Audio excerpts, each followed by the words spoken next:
Hello friends, मेरा नाम है प्रियंका और यहाँ कर रही हूँ मैं अपनी यूपी टीजीटी के साथ साथ एस्टेट की भी तैयारी, क्योंकि आपको पता है कि 60 नंबर का जो एस्टेट में आएगा वो यूपी टीजीटी के उसमें से ही आएगा, मतलब सिलेबस में से ही आएगा। तो मैं आपको ये बताना चाह रही हूँ कि आज से मेरा जो टारगेट है वो 70 डेज़ का स्टार्ट होगा, क्योंकि मेरे पास 70 डेज़ ही हैं। वैसे तो मतलब एग्ज़ाम होने में यूपी टीजीटी का अप्रैल में 11-12 अप्रैल को है, लेकिन 1 महीने का मेरे पास, जैसे कि आपको पहली वीडियो में बताया था, कि टाइम नहीं है। तो मैं ओनली 70 डेज़ का चैलेंज लेकर चल रही हूँ और उसी में मुझे अपने सारे सब्जेक्ट मतलब कवर करने हैं, मतलब सब्जेक्ट की जो पार्ट हैं वे कवर करने हैं।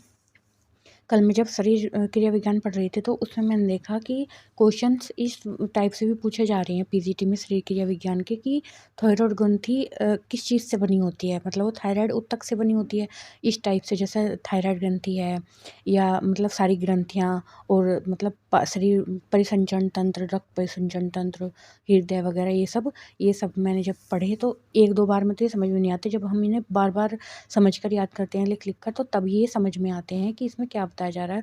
और जब मैंने इसके क्वेश्चन देखे कि किस तरीके के पूछे जा रहे हैं, इतनी डीपली क्वेश्चन पूछे जा रहे हैं बहुत ज़्यादा, तो आप सबको मैं ये बताना चाहती हूँ, अगर आप तैयारी कर रहे हैं तो आप ये मत सोचिए कि ऊपर-ऊपर से पूछा जाएगा कि मतलब हृदय के उसको क्या कहते हैं, अध्ययन को क्या कहते हैं, या मतलब गुर्दे के अध्ययन को क्या कहते हैं। ये नहीं पूछे जाते, ये तो बहुत हल्के क्वेश्चंस में आते हैं। लेकिन जो अंदर के पार्ट होते हैं, जैसे कि ये है एड्रिनल कॉर्टेक्स है, इसके कितने भाग हैं, ये मेडुला है, इसके कितने भाग हैं, और मतलब ये उसके हैं ना, एड्रिनल ग्लैंड रीढ़ ग्रंथि के। तो ये मतलब इस टाइप से क्वेश्चन पूछे जाते हैं, तो उनके अंदर डीपली याद करिए। और मैं ये नहीं कहना चाहती कि जो पूछा नहीं जा रहा है, कम पूछा जा रहा है, लेकिन कुछ भी पता नहीं है आयोग का कि कौन कितना क्वेश्चन कहाँ से बना दे। पिछली बार जब 2021 का एग्ज़ाम होता उसमें नहीं पूछा गया था शरीर विज्ञान से ज़्यादा, लेकिन 5-6 नंबर को तो तब भी पूछा गया था। तो अब अपनी तैयारी 4-5 नंबर की क्यों छोड़नी, वो भी तैयारी कीजिए। और ऐसा कुछ नहीं है कि अब तो टाइम काफ़ी है, आप आराम से कर सकते हो। अगर आप खुद से पढ़ रहे हो, हम मानते हैं कि आप खुद से पढ़ रहे हैं, आपने बुक लाकर अपनी स्टडी कर रहे हैं, तो आप उसे भी समझ-समझ कर पढ़ो। और अगर आप ये चाह रहे हैं कि मुझे तो कोर्स लेना है, कोर्स से पढ़ना है, तो आपको फिर नोट्स बनाने पड़ेंगे, नोट्स के थ्रू आपको पढ़ना पड़ेगा। तो मेरा तो यही है आपसे कहना कि आप ना चैलेंज लेकर चलें।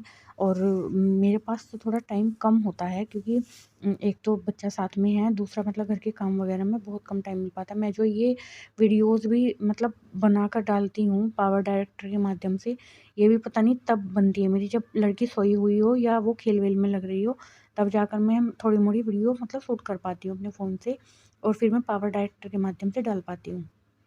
अब जब मैं दोपहर पढ़ रही थी, तो तब मैंने ये वीडियो बनाई कि अब तो ये मतलब मैं वीडियो बनाकर डाल दूँगी, मतलब उस पर यूट्यूब पर। लेकिन वैसे कम टाइम मिलता है इतना डालने का, और मेरी वीडियो ज़्यादा बड़ी भी नहीं होती, 5, 6 या 7 मिनट की होती हैं, इससे ज़्यादा नहीं होती। अगर होगी तो 1-2 वीडियो ही होगी, वरना मैं नहीं डालती इतनी ज़्यादा लंबी वीडियो, क्योंकि एक तो बताने में, समझाने में टाइम जाता है, और दूसरी बात ये है कि समय कम है, तो इस वजह से मैं ज़्यादा बड़ी वीडियो डालती भी नहीं हूँ। तो मेरा तो आपसे यही कहना है कि आप अपनी तैयारी बहुत अच्छे तरीके से कर करिए, ताकि मतलब अभी से आप शुरुआत करेंगे तभी तो आप लास्ट तक पहुँच पाएँगे। तो आप अपना मतलब जो हार्ड सब्जेक्ट है उनको भी कवर करिए, जो आपका ईज़ी है उनको भी, ये नहीं कि ईज़ी बाद में देख लेंगे। ईज़ी में से भी क्वेश्चन ऐसे पूछे जाते हैं जो हार्ड होते हैं। ऐसा नहीं कि आपने ईज़ी कुछ पढ़ लिया, उसमें भी वो अंदर ही अंदर ऐसा कुछ क्वेश्चन बनाएँगे ताकि आप घूम जाएँ कि ये क्वेश्चन पूछा किस टाइप से जा रहा है, उसका आंसर किस टाइप से दिया जाएगा, ये बताना चाह रही हूँ मैं। तो मेरी जो मतलब फ़िलहाल तो मेरा शरीर क्रिया विज्ञान चलेगा 16 तारीख तक।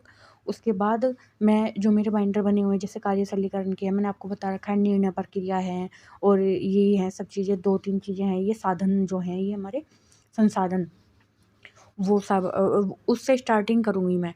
और उसके बाद मैं ये सोच रही हूँ अपनी एक प्रैक्टिस सेट लाऊँगी, जिसमें बिहार, हरियाणा, यूपी, इनके, वैसे तो यूपी वाली मेरे पास है, लेकिन वो मेरी पुरानी है, 2021 की है।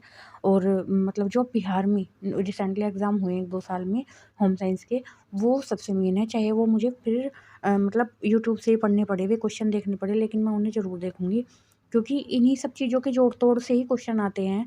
ऐसा नहीं बाहर से आते हैं, आते उसमें से ही हैं, लेकिन पूछने का तरीका अलग होता है। बस ये होता है और कुछ नहीं। और क्योंकि और तो वैकेंसी है नहीं ऐसी, ना एलटी की आ रही है, ना हम हमारे बीएड वालों के लिए तो कोई वैकेंसी नहीं है। तो एक ये है, तो भगवान इसमें सुन ले तो अच्छी बात है, ना सुनी तो कोई बात नहीं, अनुभव हो जाएगा, लेकिन दुःख तो बहुत होगा। लेकिन हम ये चाहते हैं भगवान हमारी सुने, और जल्दी से जल्दी सुने, ताकि हम भी कहीं मतलब सेटल हो जाएँ अपनी लाइफ़ में। और ये मतलब सादी सिंपल सी लाइफ ना हो, हमारा भी कहीं नाम हो कि हमने कुछ किया या पढ़ा। पढ़ने वालों का नाम होता है, अगर किसी का नंबर आ गया तो उसे बोलते हैं कि ये पढ़ने में बहुत हाई था तब इसका नंबर आया है।